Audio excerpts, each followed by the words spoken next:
শিক্ষাক্ষেত্রে সাফল্য অর্জনকারী 1000-এরও বেশি কৃতী ছাত্রছাত্রীকে সম্মান জানালো ইফফা ইউনিভার্সিটি। আগরতলা রবীন্দ্র ভবনে আয়োজিত এই সংবর্ধনা অনুষ্ঠানে উপস্থিত ছিলেন মন্ত্রী সুধাংশু দাস সহ বিশিষ্ট অতিথিরা। এই অনুষ্ঠানে শিক্ষাক্ষেত্রে কৃতিত্ব অর্জনকারী 1000-এরও বেশি ছাত্রছাত্রীকে বিশেষভাবে সম্মানিত করা হয়।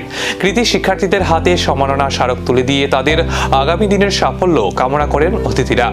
বক্তারা বলেন, কঠোর পরিশ্রম, শৃঙ্খলা সাফল্যের মূল চাবিকাঠি। শিক্ষার্থীদের দেশের উন্নয়নে গুরুত্বপূর্ণ ভূমিকা পালনের পাশাপাশি উচ্চশিক্ষা ও গবেষণা আরও এগিয়ে যাওয়ার আহ্বান জানান তারা।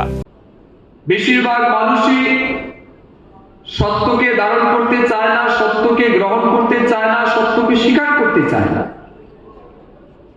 কিন্তু মাথায় রাখবেন, ভগবান শ্রীকৃষ্ণ বলেছেন, জানেন, ভগবান শ্রীকৃষ্ণ বলেছেন, যারা সৎ পথে থাকে, সত্যের আচরণ করে, সদাচার করে, সত্যকে স্বীকার করে, তারা স্বয়ং ভগবানের কোলে আশ্রিত থাকে। কেমন? তারা স্বয়ং ভগবানের কোলে আশ্রিত থাকে।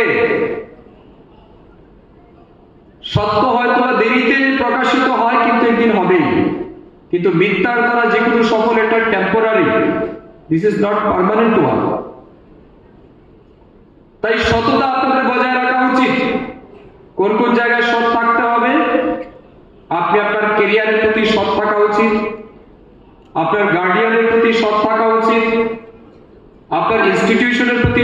এই সম্মাননা শুধু পুরস্কার নয়, আগামী দিনের আরও বড় স্বপ্ন দেখার অনুপ্রেরণা। এই মেধাবীরাই ভবিষ্যতের রাজ্য ও দেশের নাম কতটা উজ্জ্বল করবেন, এখন সেদিকেই নজর।